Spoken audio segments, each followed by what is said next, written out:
Investors on both sides of the Atlantic bracing for central bank and election news. In Washington, the FOMC kicks off its two-day meeting on Tuesday. With US inflation and employment numbers ticking upwards, the signs are for Janet Yellen to announce another rate hike. The economy can take actually another rate rise or two. Some have been talking about another one after that, but I think that's somewhat unlikely at the moment. But it's important these rate rises do occur, because when you look out to 18 and 19, that's when this economy could start slowing up, and that's when, of course, the Fed will need to start cutting rates. But you can't cut rates till you raise them. Meanwhile, the Bank of England's monetary policy isn't likely to rock the boat.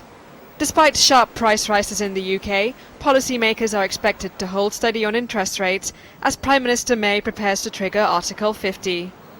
The EU is also in focus as the Dutch head to the polls on Wednesday.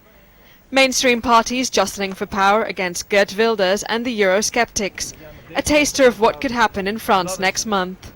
Well, the Dutch elections, even if it delivers a win by nationalists, isn't likely to move the dial significantly. There might be a bit of short-term volatility, but ultimately you've got a pretty aggressive form of proportional representation in Holland. That's a lot to digest for G20 finance ministers and central bank presidents when they meet in Germany at the end of the week.